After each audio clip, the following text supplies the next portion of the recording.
you're taking ibutamoren 25 to 30 milligrams before bed, and upon waking, you take insulin with carnitine to improve your insulin sensitivity. Funny how that works, right? Vigorous Steve here. Due to popular requests, you guys have been bugging me in the comment section. I really don't want to make this video, but here we are. Can you use ibutamoren MK-677 together with insulin? This is an extension of the video where I discuss can you run insulin by itself, or if growth hormone and insulin is really a game changer. Both videos I made in the context of having a cycle consisting of testosterone replacement therapy or a combination of several different anabolic androgenic steroids. So for insulin to work, or growth hormone and insulin to work, I believe that you need to be on cycle. And the same is valid for a combination of MK-677 and insulin.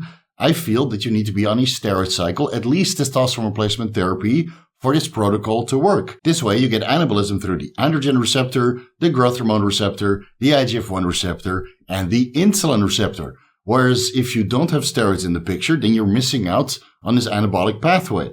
So keep that in mind going forward. All three videos are in the context of having a testosterone base. And let me further emphasize the need for a testosterone base when following a protocol like this, is that ibutamoren has been shown to reduce testosterone levels. Now again, this has only been shown in one study, and in the same study, LH and FSH levels didn't alter after 8 weeks of continuous MK-677 use.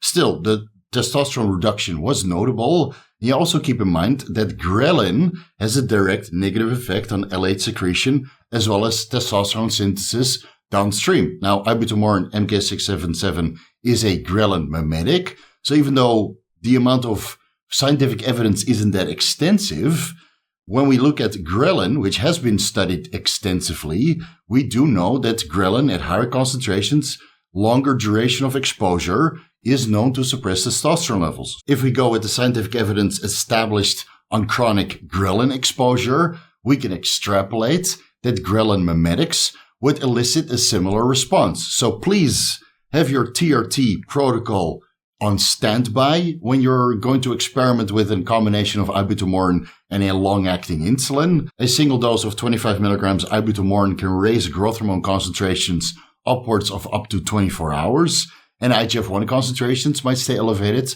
up to 36 hours.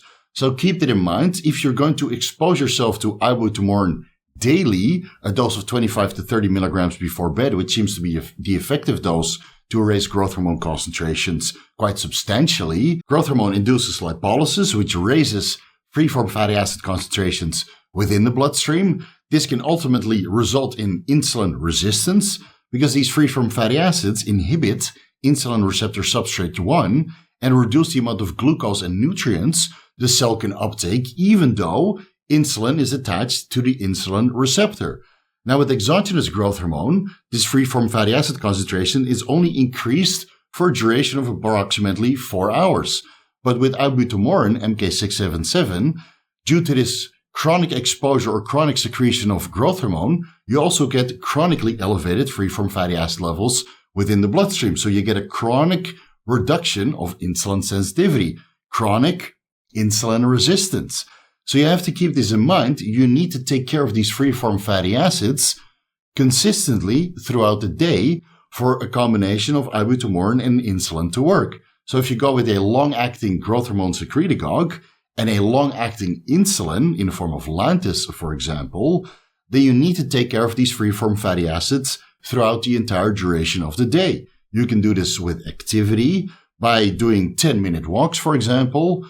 Before every meal, you walk for 10 minutes, you remove the free-form fatty acids within the bloodstream, ensuring that insulin sensitivity is sustained when carbohydrates are going to enter your system, and the exogenous insulin that you're supplementing with is now allowing these nutrients, this glucose, to be absorbed into skeletal muscle because there's no insulin resistance possible due to the free-form fatty acids being already absorbed into skeletal muscle or burned off in the production of ATP. You can supplement with oral L-carnitine L-tartrate, and even though it has poor oral bioavailability, if you have 500 milligrams L-carnitine L-tartrate before each meal, this should be absorbed sufficiently for your body to metabolize and absorb the free-form fatty acids, which are constantly being released due to the ibutamoren that you're taking.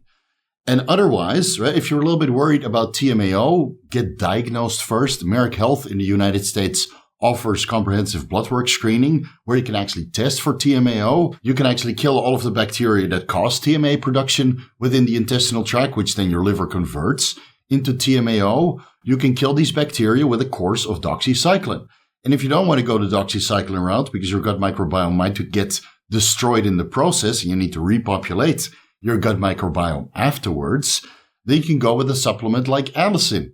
I found that 180 milligrams of allicin alongside 500 milligrams of L-carnitine L-tartrate can inhibit the formation of TMAO. So that's a combination you can consider. And otherwise, you can go with injectable carnitine, right? Oral L-carnitine L-tartrate has poor oral bioavailability. And even if you're taking a long-acting insulin which facilitates carnitine uptake within skeletal muscle, injectable carnitine is going to get the job done significantly better over oral L-carnitine L-tartrate.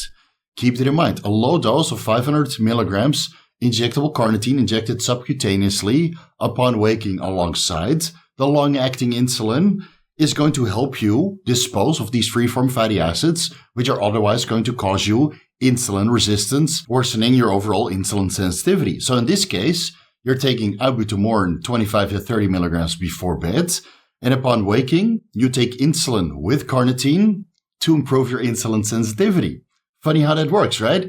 So the combination is very possible. You still have to pay tremendous attention to your diet. Don't start eating like an asshole, even though MK-677 makes you ravenously hungry. But it's really important to pay special attention to your nutrition intake while you're following this protocol.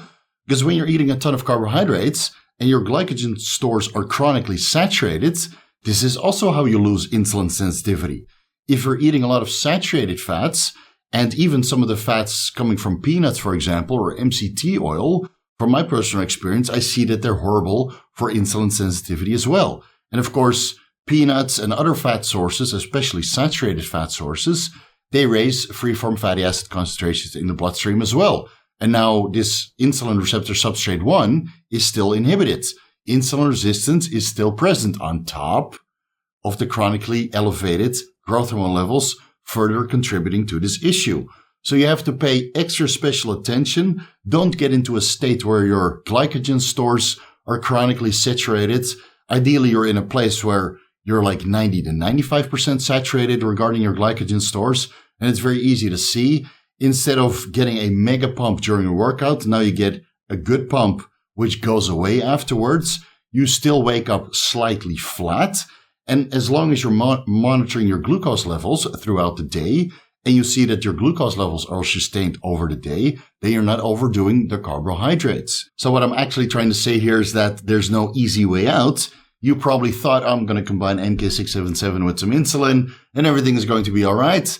But it's actually more complicated than combining growth hormone with insulin, because insulin sensitivity seems to be worse while using ibutamoren. So keep that in mind. Micromanagement is still required. You're still going to be testing your blood glucose levels in the morning, in between meals, before the workout, after the workout, and before going to bed. You're still going to pay extra special attention to your diet. Just like with any other bodybuilder diet, you need to make sure that your carbohydrate intake and your fat intake and your protein intake, for that matter, I mean, that's where the anabolism is coming from, that's all managed accordingly. You need to be on top of your electrolytes because, again, electrolytes contribute to your blood pressure management as well as glycogen storage and insulin sensitivity. You need fish oil with each meal. You need to make sure that you stay physically active to help dispose of some of these free-form fatty acids. You need to be on top of your carnitine intake. You might want to check your TMAO concentrations in the bloodstream if you're worried about that. Right? There's no easy way out. The hard way is the best way. That's how you get gains. Nobody ever got gains for free. And a fair warning for you guys with selective hearing. If you're going to ask me about enclomiphene monotherapy alongside ibutamoren and some sort of insulin mimetic like berberine or metformin, make that combination so you can do an oral only cycle. That's a good way to get banned. I don't want to see those questions. I don't want to answer those questions. This channel is for the guys that are willing to put in the extra effort. Thank you. All right, Vigorous crew, you guys know what to do. A front double bicep for you guys. insulin right here, but no MK-677. If you have a better physique than mine running MK-677 and insulin in a TRT dose, tag me on Instagram. I would love to see what you actually look like. For now, I'll leave it right here. Thank you guys so much for watching. See you in the next one.